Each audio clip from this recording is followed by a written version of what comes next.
A fierce blaze lights the Montana night sky, threatening everything in its path: land, livestock, and a fragile marriage forged not by affection, but by necessity.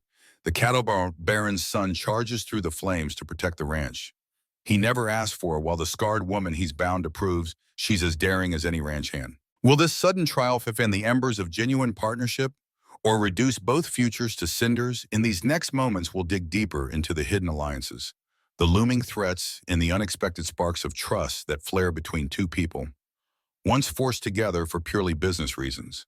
Stay with us to discover if true unity can grow from a union that began with reluctance. And of course, subscribe to our channel.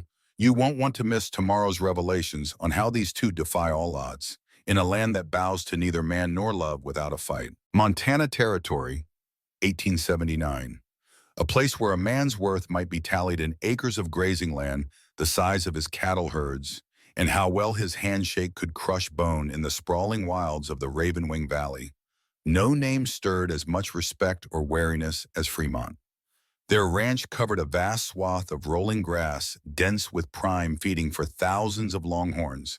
At its center stood Damon Fremont, a force of nature whose steely resolve had shaped an empire out of dust and will. Yet our story does not revolve around the father's iron rule.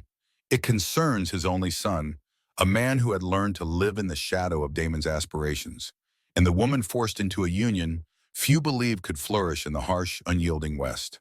Late autumn sunlight filtered through the high windows of Damon Fremont's private study, illuminating specks of dust in the air and reflecting off polished brass instruments on the wall. Damon's study bore the scent of musty ledgers and strong tobacco imported from his boyhood home in Virginia. The imposing mahogany desk and heirloom carted across the country by wagon, decades prior, anchored the room. Standing before it, hat in hand, was Rowan Fremont, Damon's 28-year-old son, shoulders squared in a coat still carrying the trail, dust from that day's chores. Rowan had the rangy height inherited from his father's side, but also a thoughtful edge gleaned from long evenings reading about more than just livestock auctions or brand registries. Damon remained focused on the spread of documents in front of him, barely acknowledging his son's arrival. But Rowan, ever the dutiful ranch foreman, waited in patient silence for the older man to speak. "You wanted me," Rowan finally said, voice low. Damon lifted his head, the silver in his hair glinting under the light. "Yes," he replied, sliding a folded sheet of paper across the desk. "I need your opinion on this." Rowan took the paper and scanned it. As the words sank in, tension flickered across his rugged features. It was a contract of sorts, an agreement that Damon had secured with Tahome Greyhawk, an older rancher from the eastern side of the valley. Greyhawk Creek Ranch was in dire straits. A trifecta of drought, sickness, and debt had nearly sunk it. The agreement spelled out a merger of sorts. Land, water rights, cattle, all to become part of the Fremont holdings. The catch: Rowan must marry Tahome's daughter, Saga Greyhawk, as a stipulation. "You're pairing me off like a brood stall," Rowan muttered, setting his hat on the desk with an air of resignation. Damon's gray eyes narrowed, displaying neither surprise nor sympathy. "This is business, boy. Greyhawk can't hold on much longer, and we could use that water access. The simplest path is through marriage. We get the land, they get to keep a fraction of the profits, and you secure your future. Everybody wins." Rowan's jaw clenched. He knew Greyhawk Creek Ranch was ailing. He'd ridden that side often enough to see its dry fields and underweight herd. But he also knew the rumors about Saga Greyhawk, who had, according to gossip, a scarred face from a tragic fire years ago. No one in the valley had seen her in public for a long time, fueling speculation. She hid herself out of shame. Rowan's voice, when he spoke again, held quiet anger. "What about her? Does she have a choice in this? Or am I just as bad as the men who talk about her scars like she's damaged goods?" Damon's reply was a crisp, dismissive chuckle. "She agreed through her father anyway. That ranch will vanish if they don't partner with us. Don't lose sleep over what she thinks women understand their place in these matters." In the hush that followed, the only sound was the grandfather clock ticking ominously, measuring out seconds that felt like a final countdown. Rowan looked at his father and saw a man who had long since sacrificed empathy for enterprise. Unspoken words burned in Rowan's mind. "I won't let you do this to me." To us, without a fight, outside the sprawling Fremont ranch bustled with its usual late-day activity. Ranch hands herded longhorns toward winter feeding stations. Dog barked in the distance. From Damon's study window, Rowan could see the ranch in motion, an empire of cattle and commerce.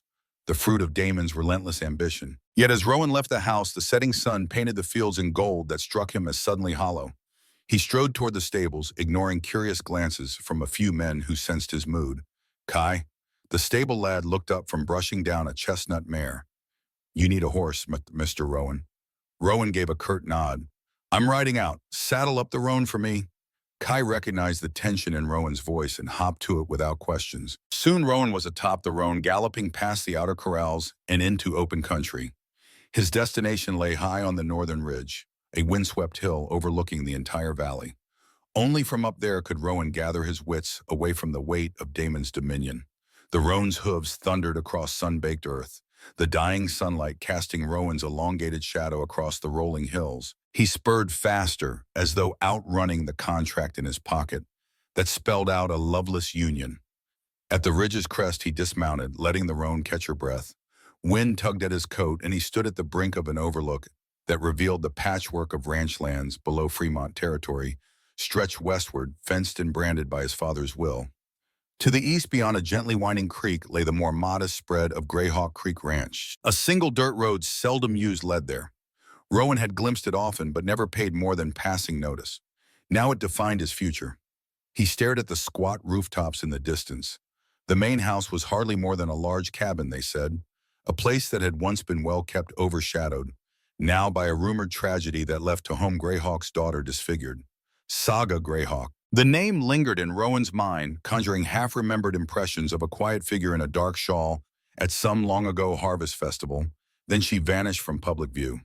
The whisper around the valley was that the scars deterred any suitors, that she'd retreated into the ranch's back rooms. Rowan's father believed Saga would be grateful to marry a Fremont, but Rowan couldn't shake the gut feeling that this was more complicated and far colder than Damon's typical deals. Furious and unsettled, Rowan recalled how little Damon cared for the girl's perspective. It was all assets, access, and benefits. She was but another piece of property. He breathed in the crisp air, letting the sting of evening cold ground him. If Saga was truly cornered by necessity, then maybe this arrangement was her only path to keep her family's legacy afloat. But what did she feel? And was there room for anything beyond mutual convenience, beyond the scar that overshadowed her entire reputation? 1,000 questions clouded Rowan's mind. Nightfall approached, painting the sky in purple and orange. The roan stomped impatiently, her breath visible in the descending chill. Rowan gave the horizon one last look, imagining the shapeless figure of Saga Greyhawk behind that closed door. For a moment, he thought he saw faint smoke curling from the direction of Greyhawk Creek, a home still forging on despite adversity. Gathering the reins, he swung back into the saddle. As he descended the ridge, Rowan silently vowed to do more than merely endure this arranged marriage. If fate demanded he wed a stranger, he would at least have the decency to meet her, to look her in the eye, and to see for himself what lay behind the rumors. And perhaps, in forging some honesty between them, they could salvage a measure of dignity from Damon's ruthless gambit. 2 days later, Rowan found himself in the great hall of the Fremont ranch house, summoned by Damon's terse order. "Come to my study." His father rarely bothered to knock or ask politely. Entering the study, Rowan found Damon behind his imposing desk, once more flipping through a ledger. Damon didn't glance up. "I trust you've looked into Greyhawk Creek by now." Rowan stiffened. Indeed, he'd spent the past day riding that boundary, eyeing from a distance the outbuildings and fields that belonged to the Greyhawks. "It's in worse shape than rumors say," Rowan reported bluntly. "Many fences down, half the outbuildings need repair, the herd smaller than expected." Damon only grunted. "Which is precisely why they're desperate enough to accept our terms. So that's settled. Their land will soon be ours." "Yours," Rowan corrected, "assuming I marry Saga Greyhawk." A flicker of annoyance crossed Damon's face. "You will marry her," he said coldly, "unless you'd prefer I pass the entire inheritance to your cousin Lane, who's more receptive to business deals." The ultimatum flared Rowan's temper, but he forced calm into his voice. "Does she know? Does Saga realize she's trading her future for her father's debts?" Damon's lips curled in a half-sneer. "Tahoma claims she's agreed. According to him, the girl's scar leaves her with few other prospects. This is her best chance. Don't waste energy on pity." "I'm not pitying her," Rowan said more forcefully than intended. "I'm concerned for what," Damon interrupted, voice rising. "Love, romance, spare me, Rowan. Those are luxuries men like us can't afford. We protect our name, expand our land. Everything else is smoke. Rowan felt old frustration gnawing at him. Damon's worldview was as unyielding as the rocky foothills. Then I'll go see her, Rowan said face to face. If we're both to sign away our freedom, we might at least do each other the courtesy of acknowledging it, Damon eyed him. Very well, but no illusions. If she's half the problem, you suspect do your duty. We can't have that ranch slip away because you got squeamish. Snatching his hat off the stand, Rowan exited, steps echoing in the corridors. The household staff, used to the tension swirling between father and son, gave him wide berth. In the courtyard, he spied Iris, the Blackfoot housekeeper, who had practically raised him after his mother's death. She carried a folded blanket and wore a somber expression. "You're going to Greyhawk Creek," she said without inflection. "Yes," Rowan confirmed. Iris lifted the blanket for the chill. "The weather's turning." She hesitated, eyes full of unspoken concern. "Rowan, mind yourself. This arrangement weighs heavily on more than your father's books." He accepted the blanket, understanding her unvoiced plea. "Treat Saga with care." A faint nod was all he managed before mounting a sturdy buckskin horse. He set out toward the eastern boundary, dust rising behind him like the ghosts of decisions past. The ride took less than an hour. The distance not immense, but the psychological gap enormous. As he reached Greyhawk Creek's main gate, a sagging archway with the name Greyhawk faintly legible, he slowed. The difference between the two ranches was stark. Fences needed mending. The entire spread looked worn, but Rowan also noticed the structure of the main house seemed sturdy, and there was a careful tidiness about the yard that suggested pride rather than neglect. He spotted a figure in front of a nearby cabin, stooped over a small herb garden. From a distance, he could see a shawl around her head, a posture that spoke of private focus. The moment Rowan halted, the woman straightened, turning toward him. He swallowed, remembering rumors about her disfigurement. Through the swirl of dust kicked up by his arrival, he managed a polite, measured greeting. "Miss Greyhawk." She stood utterly still, her face half in shadow, half touched by the afternoon sun. For a moment, Rowan feared she might retreat. Instead, she lowered the shawl, revealing her fully burned scars tracing from cheekbone to jaw, reminiscent of old embers. Her eyes were a deep, unyielding black, like the darkest night sky.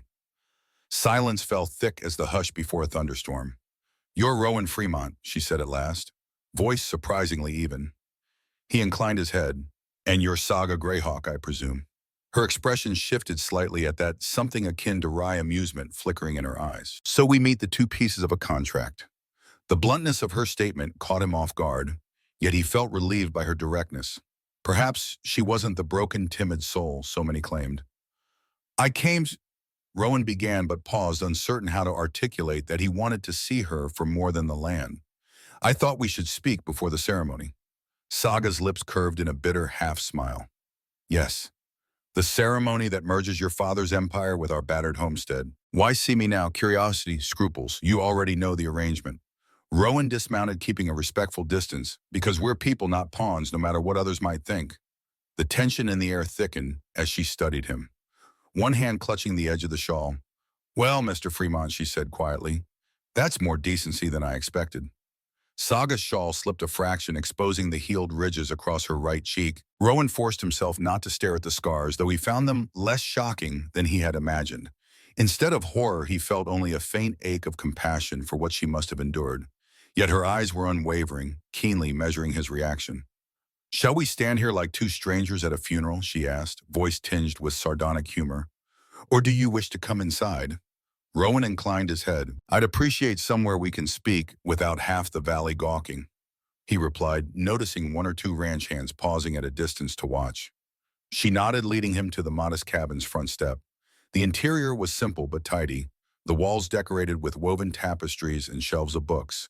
A half-finished ledger lay on a small table close to an abacus and a quill pen. She gestured for him to take a seat on a plain wooden chair, then settled opposite him. "You handle the ranch accounts yourself?" Rowan asked, glancing at the ledger. "My father said you were adept at figures." Saga shrugged. "Someone had to. We lost, hired help when times got tough. I had the patience and the will. You can't trust hope to keep cattle alive, numbers do." Her tone was factual, yet Rowan caught the undercurrent of weariness. "You're not wrong," he conceded, "and I see you're as practical as rumored." A humorless smile crossed her lips. "Rumors usually fixate on my face, not my mind. This must be a refreshing angle. He looked down momentarily, trying to steady his thoughts. I apologize for how people talk. I know you are more than a single event or scar. Saga's gaze flickered with a hint of gratitude, quickly masked. An unusual stance from a Fremont. Silence descended, broken only by the crackle of a small fire in the hearth. Rowan cleared his throat. About the wedding, I'd like us to approach it with some honesty. I won't pretend this arrangement is anything but forced. My father wants your water rights.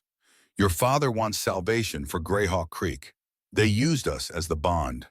She folded her arms, scarred cheek, tensing. Do you resent that, Mr. Fremont? Rowan paused, weighing his answer. I resented it at first. Now, I'm not sure. Maybe we can shape it into something that respects us both, even if it started as a cold business deal. Saga let that sink in. Respect, she echoed, a faint edge to her tone. Is that what you call your father's demands? I call it survival, Rowan replied softly. We can let their ambitions poison everything, or we can form a partnership that helps each of us preserve what matters. He inhaled, recalling the azure grass he'd seen in the distance, the sense of yearning for something more than Damon's crushing shadow. I'm done living as a mere extension of my father's will. If you'll allow it, I'd like to find our own path. Saga studied him, eyes narrowing slightly as though analyzing a column of figures. And if I say no, if I want merely to sign the papers, keep my ranch afloat, and have you remain a stranger living in the big house. That's within your right, Rowan conceded, voice calm but tight with vulnerability. But from what I've seen, you don't choose half measures. You protect Greyhawk Creek with everything you have, even if it costs you. I suspect you'd also face this marriage with the same all-or-nothing spirit. I'd prefer we do it as allies rather than strangers.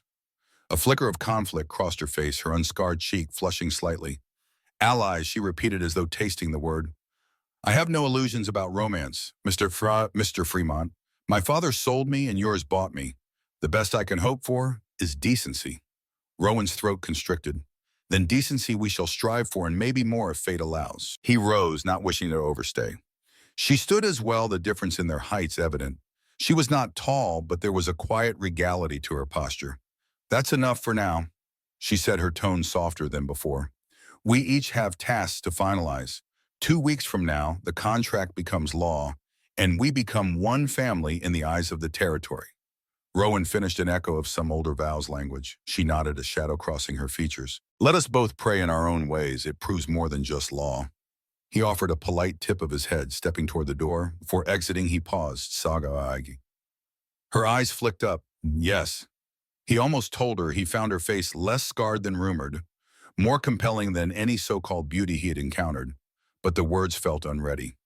I'll see you soon, he said instead, and left heart pounding with the conviction that everything in his life had just shifted. A fortnight later, the day of the wedding dawned with a harsh clarity.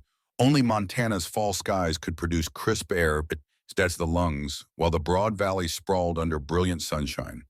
The church in the small town of Riverton was no grand edifice, just a humble wooden structure with a simple steeple.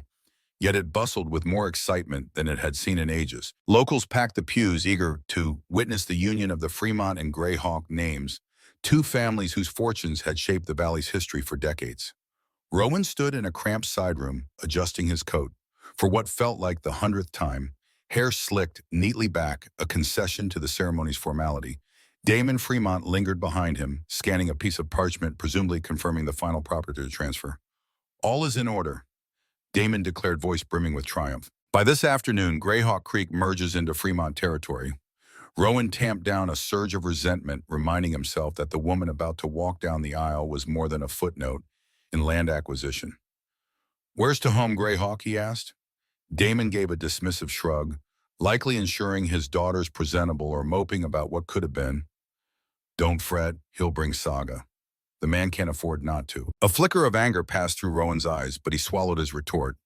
It was pointless to challenge Damon's cynicism minutes before the ceremony. Slipping from the side room into the aisle, Rowan found the pews filled ranchers in worn Sunday clothes, merchants in tidy suits, curious townsfolk eager for any spectacle.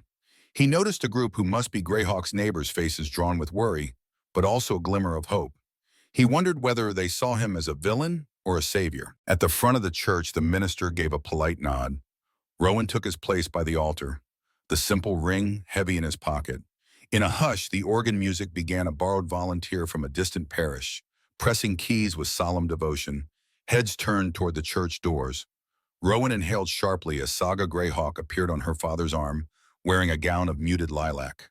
The hush turned into a collective gasp.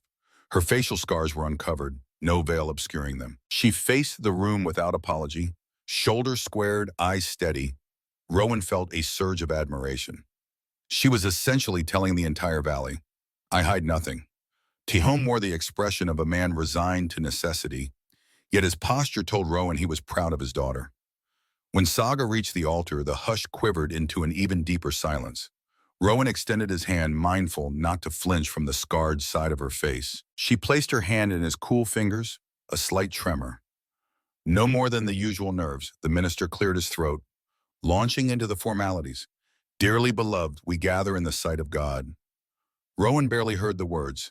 His gaze flicked to Saga's face. She returned his look evenly, though tension lay beneath her composure. Damon and Tehom stood to either side, the watchers in this grand transaction. The congregation a mass of curious stares. Rowan spotted Iris near the front, her expression one of quiet encouragement. Next to her, Owen, a neighbor from the adjoining property, folded his arms, clearly skeptical. The entire valley waited, breath bated for the vow that would merge lands and destinies. And do you, Rowan Fremont, take Saga Greyhawk? The minister's question rang out. Rowan's breath caught. He mustered calm, recalling the day by the cabin, their exchange in the field. I do, he managed, aware that the vow sounded too small for the magnitude of what he felt. And do you, Saga Greyhawk, take Rowan Fremont? A brief heartbeat in which Saga's lips pressed tight. Then her steady, unhurried reply, I do. The minister pronounced them husband and wife. It seemed only an instant later that Rowan's right hand rested lightly at her waist, the other cupping her chin. Leaning in, they shared a brief formal kiss, a testament to ceremony rather than passion. Yet in the second their lips touched, Rowan sensed a flicker of possibility, like a match struck in darkness. With that fleeting spark, the congregation erupted in muted applause. A subdued wedding supper followed at the Fremont Ranch, where Damon sat like a king at the head of a long wooden table flanked by Tehom. At the opposite end, between them spread a feast of roast beef, fresh rolls, and a variety of vegetables grown in the ranch's own gardens. Glasses clinked, and a low murmur of conversation hovered in the candlelit space. Rowan and Saga sat side by side, newly joined in name, but still feeling the weight of uncharted ground beneath their feet. Some neighbors arrived out of curiosity, others out of genuine kindness. A handful of Damon's business associates turned the evening into a quiet stage for potential deals. Saga's father, Tehom, looked uncomfortable beneath the watchful stares, yet nodded politely at those who addressed him. Meanwhile, Saga herself navigated the event with a dignity that belied her exhaustion.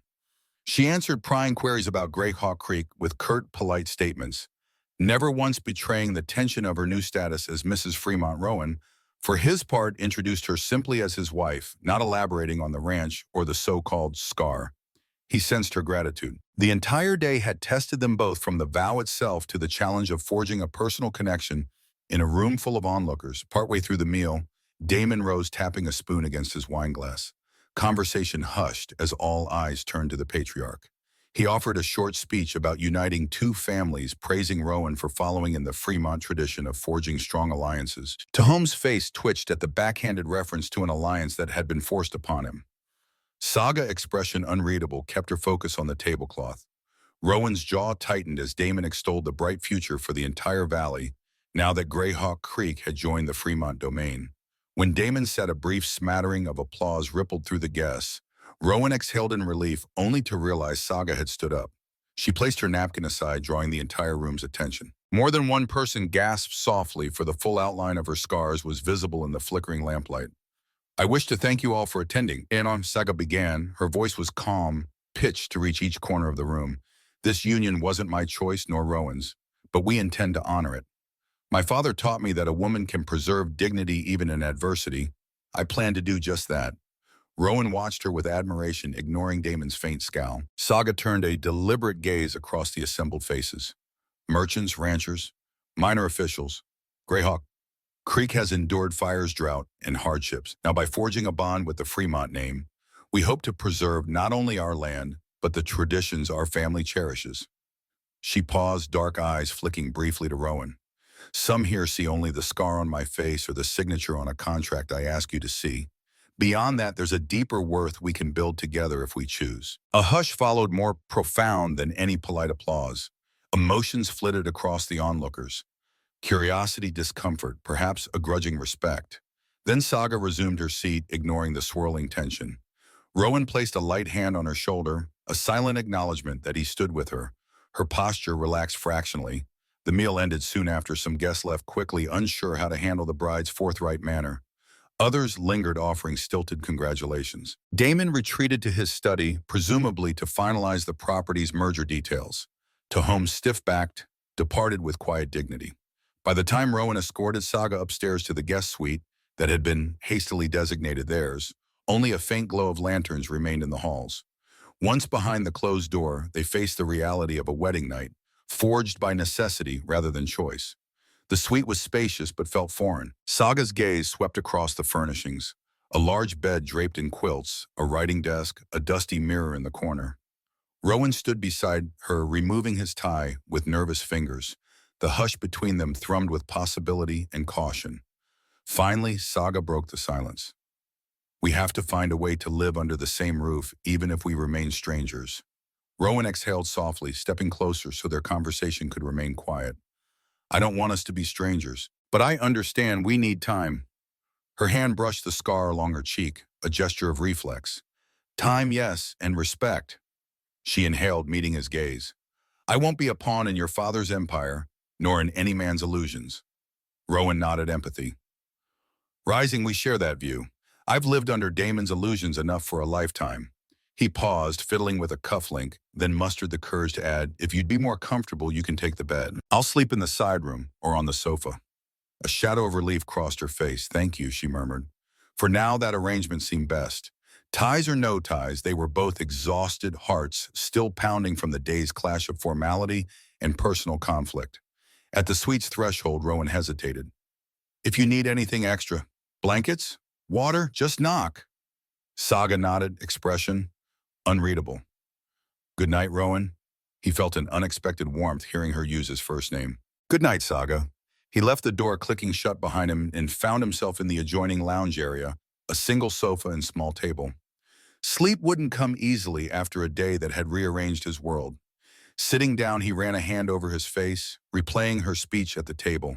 The quiet conviction in her voice, the unwavering set to her shoulders. She might be forced into this union, but she wasn't broken, nor was she a mere extension of Greyhawk Creek's debt. A half-smile curved his lips as he leaned back, shutting his eyes.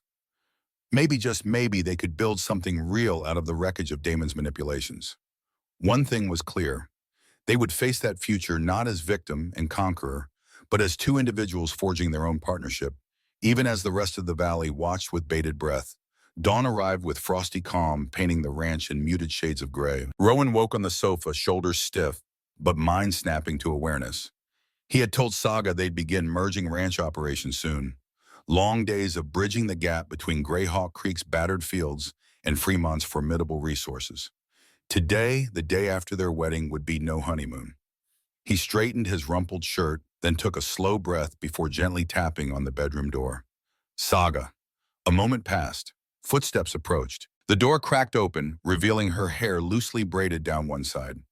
In the morning light, the scars on her cheek were more pronounced, but her eyes were calm, if still a bit guarded. Morning. She greeted, voice hushed. I was about to look for you. He nodded.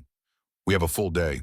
Damon expects us to make an appearance at the stable meeting. He's gathering all the hands to outline new assignments. She stepped out wearing a practical riding skirt and a plain blouse. Her expression hinted at underlying nerves. This was her official introduction to the Fremont ranch community as Rowan's wife. Together they descended the main staircase, passing a couple of ranch hands who tipped their hats in courtesy. Whispers trailed in their wake. Some had seen her scars at the wedding, others only heard rumors. Saga ignored the murmurs, head held high. The stable yard bustled. Damon Fremont stood near a corral flanked by foremen from various sections of the ranch. He paused when he saw them, then resumed his discussion, voice carrying easily. We'll rotate the eastern herd to the new winter pasture, and I want extra watch on the boundary near Red Mesa.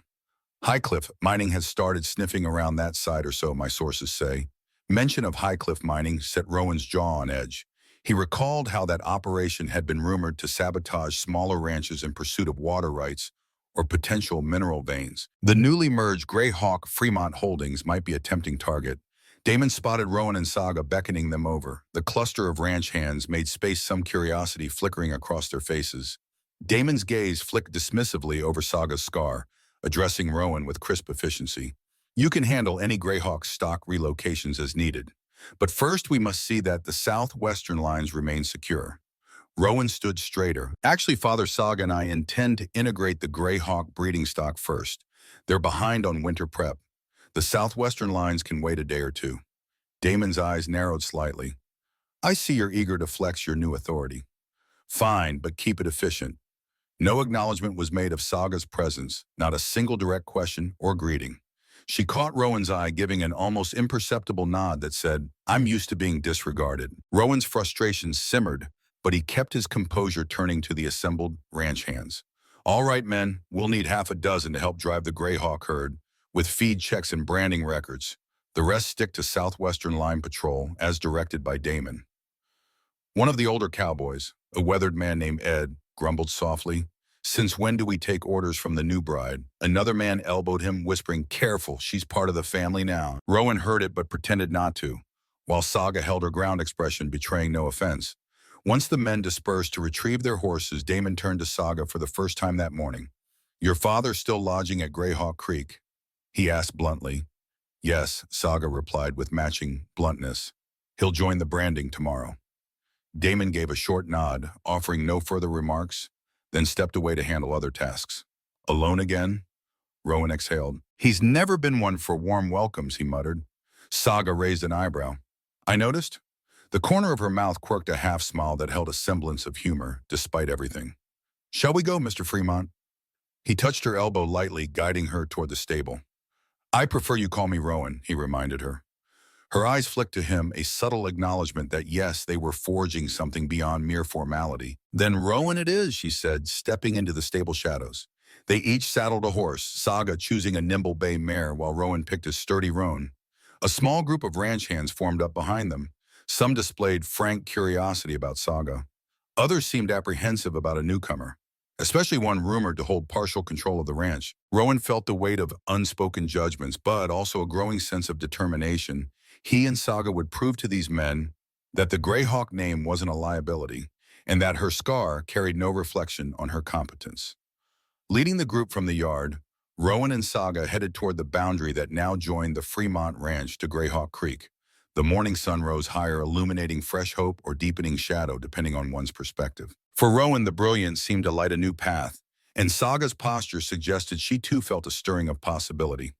Reaching the outer rim of Fremont's land, the group crossed a shallow stream onto territory that once solely belonged to Greyhawk Creek. The difference in upkeep was stark: fences in disrepair, fields partially grazed down. Saga surveyed the area with a resigned expression. We'd have fixed more, but resources got too thin. Rowan nodded. Now we have more hands, more capital. We'll prioritize essential repairs. He could sense the ranch hands behind them, uncertain how to respond to this new dynamic. One of them, a burly man named Garrett, cleared his throat. Ma'am, he addressed Sika tentatively. Where do you want us to start? The men parted slightly, letting Saga come forward. For an instant, Rowan felt a pang of anxiety, recalling how seldom the valley's menfolk heard a woman give ranching orders. But Saga showed no hesitation. She dismounted, examining a fence post. We'll start here, she instructed, voice poised and steady. Remove the rotten posts and rebuild the line. Water is just over that ridge, and that's where the grazing will expand. Garrett exchanged a glance with his companions, then shrugged. You heard the lady. Let's get to it. He hopped off his horse, and the group began unloading tools. Saga cast Rowan a sidelong look. Relief evident. He gave a small nod, acknowledging she'd passed a vital first test of authority. While the men toiled on the fences, Saga led Rowan toward the northern pasture, smaller than the once lush field, that had burned but still crucial to winter feed. She explained the layout: a gentle slope, partial windbreak from a stand of cottonwoods, a nearby creek that trickled even in drought years. Rowan listened, increasingly impressed by the depth of her knowledge. She read the land as intimately as any seasoned foreman, perhaps more so, because her family's survival hinged on it. Halfway up a rise, Saga paused, scanning the horizon. Over there, she pointed. We can dig a shallow trench to guide water. Run off in spring, helping the grass recover. We tried last season, but we needed more labor. Rowan followed her gaze. We have that labor now. Let's plan to do it before the first freeze. Saga's shoulders relaxed a fraction. Thank you, she said softly.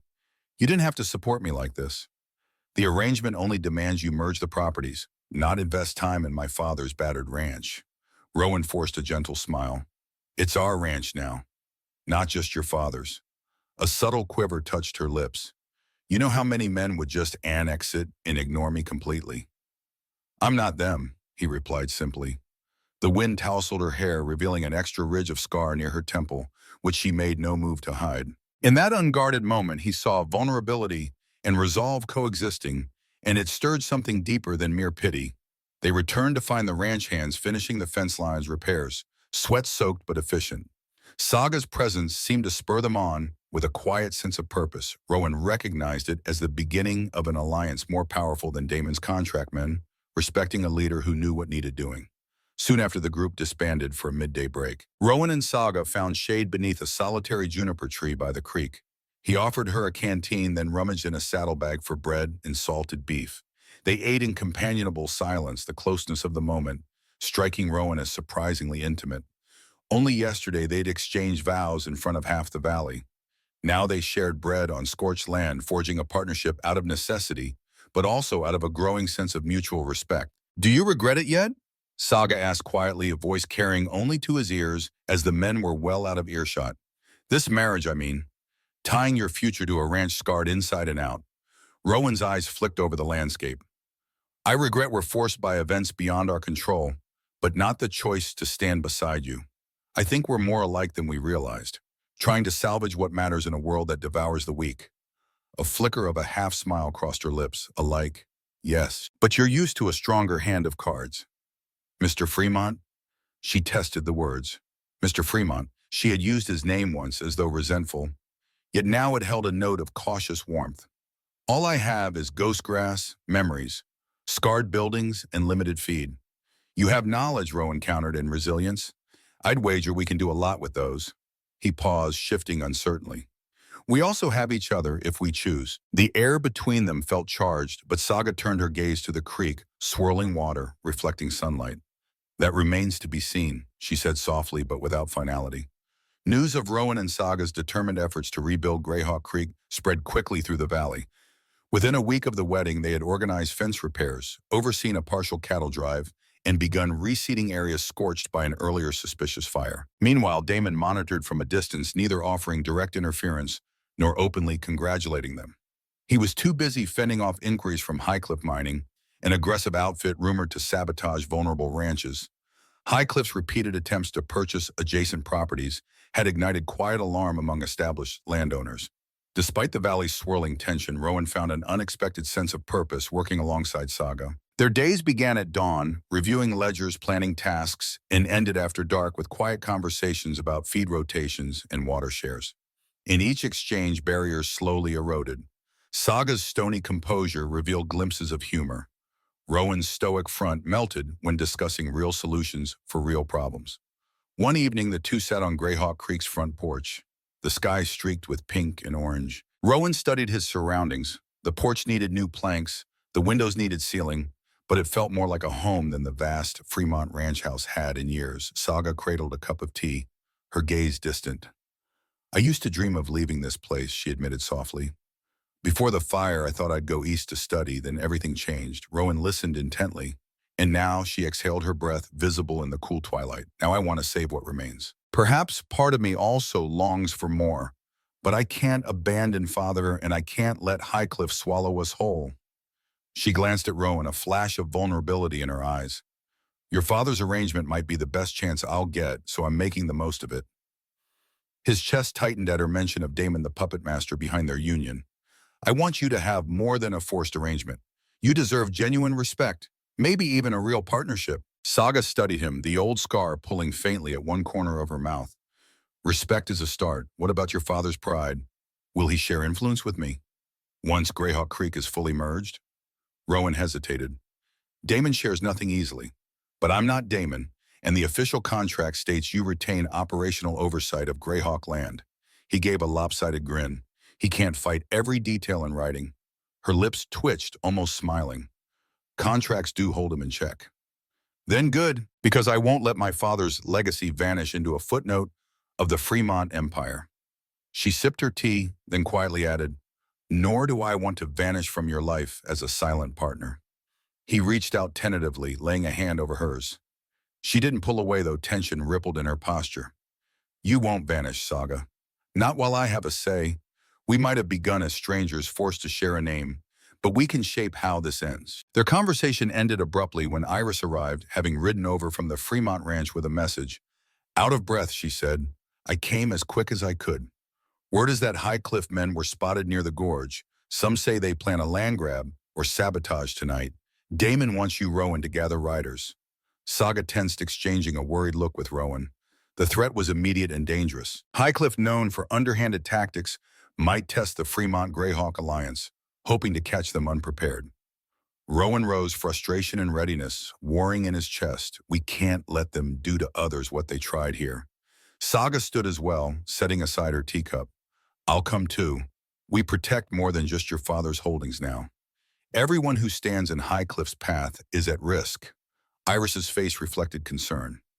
Damon said the same. He's actually organizing a posse of ranchers to confront High Cliff's up men if they intrude on private land. But hurry, they plan to meet at the old Bent Willow trading post without hesitation. Rowan squeezed Saga's hand once more, then released it. We should go. She nodded, retrieving her coat and shotgun from inside the house. Together they mounted and rode hard toward the rendezvous point, Iris trailing behind to relay any further messages. On the ride, Saga's expression grew grim. If High Cliff is bold enough to threaten a combined front of Fremont Greyhawk and our neighbors, this could escalate. Rowan's jaw clenched. Then we stand firm. Our vow, ironically, might be the last bulwark against them swallowing the entire valley. Saga cast him a sidelong glance, her scars shifting with a flicker of fierce resolve. So be it. We didn't ask for this fight, but we'll see it through.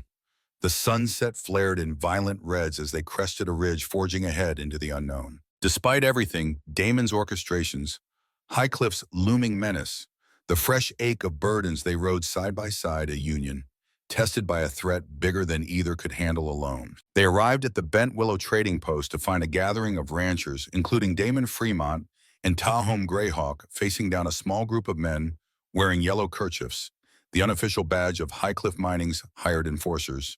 Tension crackled in the air like a taut wire ready to snap. Rowan dismounted, scanning the scene. Damon stood stiffly, arms folded across his chest, while a High Cliff spokesman, a slick-haired man named Carhart, tried to appear cordial. Saga halted at Rowan's shoulder. Her father, Tahome, managed a nod of acknowledgement but remained watchful. High Cliff's men eyed Saga's scar for a fleeting instant, then shifted their glances away, perhaps sensing that the Fremont Greyhawk Union had more supporters than they expected. Carhart greeted Damon with forced courtesy. We have no quarrel with the Fremont Empire. Our interest lies in acquiring certain underused lands for future mining exploration. Damon's lips tightened. Your brand of acquisition looks a lot like sabotage, burning fields, cutting fences. This territory doesn't need your dirty tactics. One of the High Cliff goons spat onto the dirt. Prove we did any of that? He challenged. Rowan stepped forward, fists clenched. We found your markings near Greyhawk. Creek footprints, matching your men, coal oil canisters. You're not as discreet as you think, Carhart shrugged, feigning innocence. Could be anyone framing us? Let's keep this civil. Our investors have deep pockets willing to buy out small ranchers who can't maintain production. It's a kindness, really, helping them avoid ruin. Saga's eyes flashed with anger. Kindness. You reduce families to ashes, literally, and then wave a meager check under their noses.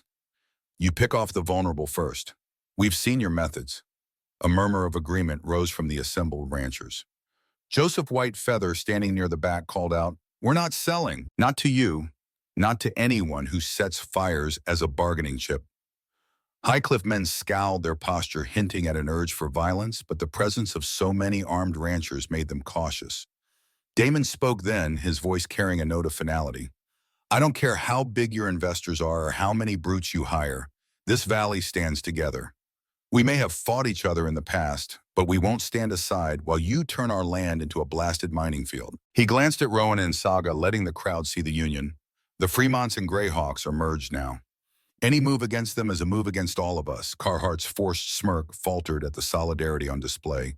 He flicked his gaze from Damon's formidable presence to Rowan's determined stance, to Saga's unwavering condemnation, realizing they were outnumbered, and that the old divisions of the valley were no longer so easily exploitable.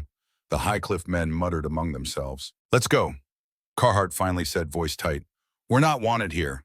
He stared Damon down, then Rowan, as if memorizing their faces. "But we'll see how long your alliances hold when times get tough. Mining is the future, not ranching." With that, the Highcliff men mounted up and rode off, dust clouds trailing behind them. A palpable release of tension followed, and the ranchers broke into relieved chatter. Damon exhaled, though, not in celebration, more in reluctant acceptance that a confrontation had been averted. For now, Tahom Greyhawk stepped forward, meeting Damon's gaze. "We stand with your son on this matter. Greyhawk Creek might be small, but we won't let Highcliff undo us."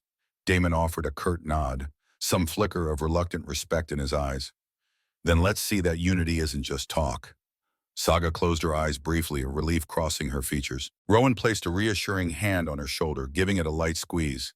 In that fleeting moment, the entire valley might have recognized that Rowan Fremont and Saga Greyhawk, once mere pawns in a business arrangement, had become something else, a unifying force.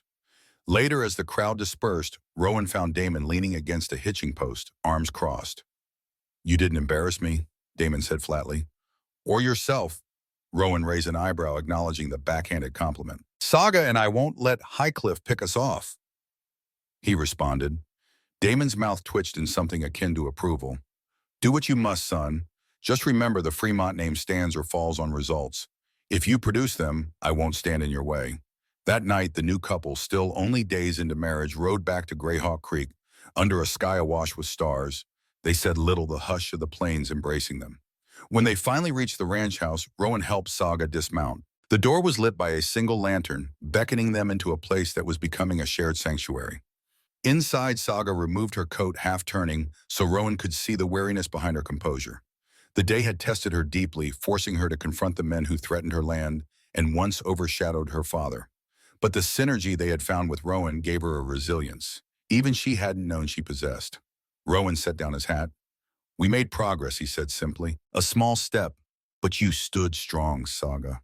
She glanced at him, the corner of her scarred cheek lifting in a subtle, determined smile. "Not just me."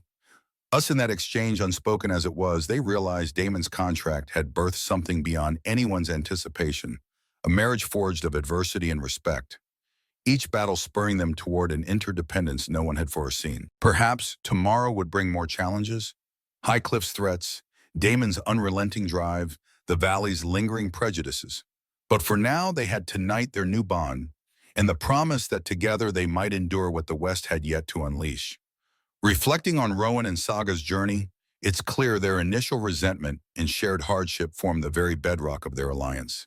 He discovered that her scars were symbols of survival, not shame. She learned he possessed both compassion and grit, despite being shaped by a father's unsparing ambition. Together, they forged a new path for the ranch, one no contract or cunning rival could dismantle. From my perspective, this is a story about turning a forced arrangement into a bond built on loyalty and mutual respect. Sometimes life corners you into choices you never wanted. Yet those crossroads can light the way to a partnership stronger than either person could have predicted. What do you think? I'd love to hear your insights. Comment below. And let's keep the conversation going. And if you haven't already, be sure to subscribe for more tales of resilience, where unlikely hearts unite against the raw power of the frontier.